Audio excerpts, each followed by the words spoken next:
Hi, John. Hello to you, Amanda. Thank you for having me. Thank you so much for joining me today. I'm really looking forward to hearing your story and about the many different projects you're working on. You do so many different things, it's very hard to know where to start. But I know you've recently launched Legacy Share. So do you want to begin by telling me a bit about this new project and what inspired you to create Legacy Share? Yeah, certainly. So Legacy Share is a website which we have built to help empower society and it's a tool to help people have important conversations.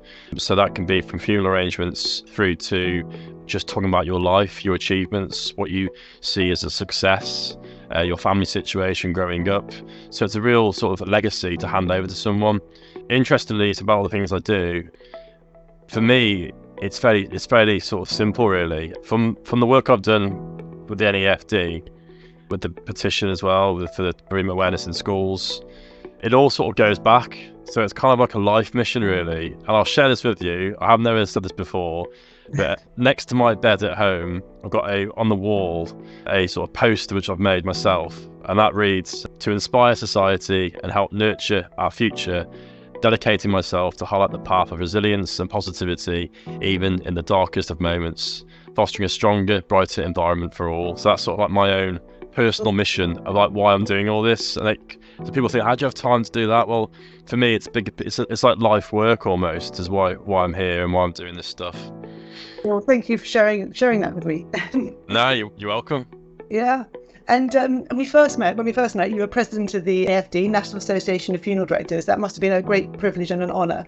What were your biggest challenges and highlights as your time as president? Yeah, so it was a huge honour.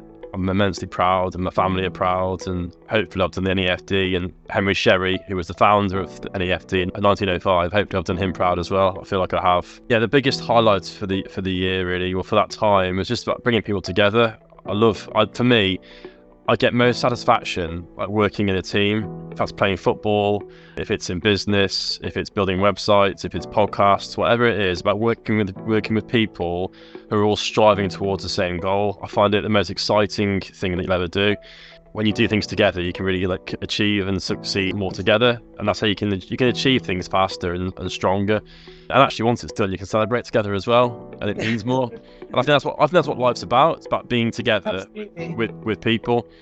So that's probably the highlight. The challenges of the year was to try and to ensure that people stay together with these big associations. There's different views, different mindsets. So what was fascinating and unintentionally, having the petition to add content on death, dying and bereavement into the national curriculum as sort of like a focal point for my year, and that's coming to an end soon, that sort of result and that answer, it became like a focal point for the industry, and that really became a vehicle and tool to bring people together, which again was unintentional, but I'm very proud that we did that. Very positive outcome. Yes, yeah, very much so. I think it made us all realise like why we do this. You know, it's sort of that sort of reminder that we're here to help and care for people. And we get up every day. It's a very demanding job, emotionally, physically. So it was about that care aspect, and to also shine a light on the funeral industry, which I'm immensely proud of. You know, the stuff that we have to deal with and sort out, and we do it quietly. And I don't think society fully understands what we do, and I'd like them to put us in the same bracket as those frontline workers, because I think we deserve to be there. Yeah, absolutely. And John, you were recently appointed funeral industry advisor at Child Bereavement UK, which is a wonderful charity. Can you tell us a bit about the charity and why this is important to you? Yeah, so again, back to that sort of goal next to my bed, it all ties into that, and to be asked to sort of take up that role as funeral industry advisor, a very proud moment. And Child Bereavement UK, again, I fully understand and recognise the important work they do. I lost my mum at the age of 12. I wish the charity was there in a stronger capacity when my mum died. So yeah, I'm really proud to support them.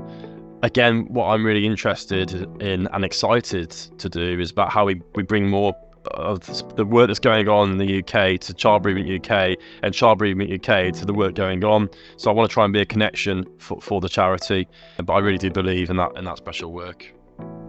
And that sort of leads on to you're also a passionate campaigner as well for bereavement awareness to be taught in schools. I know it's very close to your heart as well. Yeah. You've recently launched a parliamentary petition for children to be taught about death, dying, bereavement in the PHSE lessons, which is, yeah. Can you tell us a bit why do you feel that's so important and how the campaign is progressing?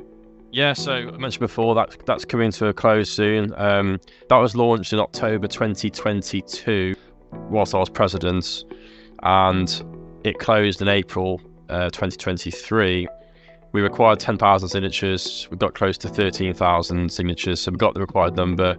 And the government came back to say that the Department for Education will be carrying out a public consultation to decide if bereavement awareness should be taught as a compulsory session throughout schools. And that's something I keep talking about. It's about making it compulsory. We learn how life begins in school, so we must learn how it ends. And it's not discussing hearse types and coffins, it's discussing the emotions that we go through. 80% of the UK population have suffered a close loss prior to the age of 18. How you define a close loss is, again, very difficult to measure that. Someone's grandmother can be closer to them than their own mother. Every 22 minutes in the UK, a parent dies. Again, that's not including grandmothers, siblings, uncles, and even pets. So death is all around us. We can't avoid it. Children are already seeing it on TV. So I really believe that once we start to understand, acknowledge, and be more aware of death and bereavement around us, I think we'll be more of a compassionate society. People just who aren't sure what to say as in their adult life, they'll actually have some simple tools in knowing how to communicate to their friends. So that will result in a kinder, compassionate society. And that really excites me, the thought of that. And I think, well, why wouldn't someone want to be involved in that? And they say, oh, it might upset the children. The children are already seeing it. The Queen's funeral last year, it's all around us. You can't avoid it. It's all around us. So we need to get on with it now, and hopefully the Department for Education do the right thing and make this a compulsory session. Well done. It's a very important campaign. Thank you, Anta. Thank you. In the past 11 years, you've been a funeral director, Perry and Phillips Funeral Directors, which has been in your family for 4 generations, which is amazing. And can you tell us a bit about the history of Perry and Phillips and the changes your family has seen over the years? I actually watched a video of you interviewing your father. Yeah. Yeah. Oh, he was lovely, and it was very interesting hearing what he's seen over the years, the changes. Yeah. Yeah, it's interesting. Interesting in the podcast is called Death: A Changing Industry, and things do evolve, they do change. My granddad, who passed away last year, he came to our new funeral home about 8 miles from our main branch, and he was saying about how amazing it is, and John, we've got, it's incredible. But I said, actually, Granddad, yes, it's all nice, but the core values of what we do, they remain the same. There is more choice, there are more options, but about how one human connects with another human, I'd like to think that my granddad was caring for people as much as I do now. So there are changes with choice and options, how we empower people with their loved one. But I think actually, as times move forward, death has become more clinical. And that's something that really alarms and scares me. And it's about how we empower the bereaved and give control to the bereaved. And I wonder how much control and empowerment they had, say, 60 years ago, 50 years ago.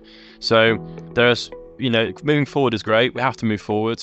But it's also important to not lose our core values of just connection between human beings and just, having time to give to people, which is so, I think, underrated and undervalued in society. Everyone's so busy, life's getting busier, but just giving the right space and environment for people to communicate and talk, that's how we can really provide a high level service, really. Yeah, absolutely. And you've got a book being released this year.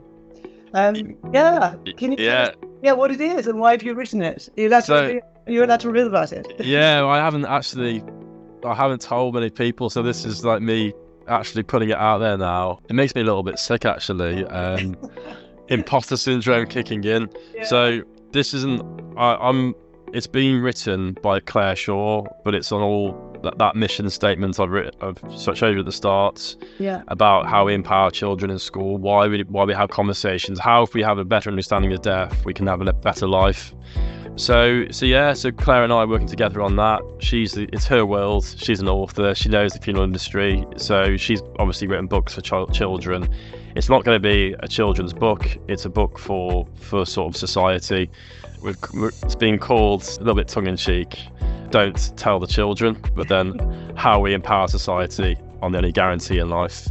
So yeah, I'm really excited to sort of get it released, and I hope it'll be another vehicle and tool to help people. I hope it will help the funeral industry, and I hope it will help society knowing how to deal with loss and how they communicate, but also how when they go into their funeral directors to give them a bit more of an idea, rather than being like really reactive when they get to their funeral directors. They can go in there a bit more well-informed. But that's, again, the book isn't about also making funeral arrangements. It's just about empowering society. Yeah, it's very important. When's it due to be released? Do you know that it's going to be released? Well, Claire unfortunately has had a very difficult start to the year with some family stuff, but she's making some progress. Her family making progress now, so that's been the most important thing, actually. I said to her, that your family come before anything else. So we're hopeful June this year, but if it's later in the year, then it is when it is. So, but we're looking at NFE, the National Funeral Exhibition. But we shall see. I look forward to reading it. Thank you, Amanda. Thank you. And finally, with so much going on, do you have a particular hobby or a way that you unwind and relax in the evenings? My relaxing, I do rowing, my rowing machine, fitness. I play on a Thursday night five-a-side football league, which is quite competitive. But also I do teaching. So Saturdays and evenings I do tutoring for the NAFD, the National Association. So yeah, I need to get out more, Amanda. I need to get a hobby. I need to get more hobbies. My family. If I'm not at work, I'm with my family. So take my boys, and when you've got a new baby daughter now as well, Elodie. So if I'm not working, I'm with my wife and kids, really. So that's the priority. It sounds like you have your hands full. Yeah, the grey hair's coming through thick and fast. Well, thank you so much for joining me today and sharing so many insights, and also with all the work that you do, championing and raising awareness of so many important issues. But thank you for your time today. No, thanks for having me, Amanda. Really appreciate it. I look forward to speaking again soon. Thank you.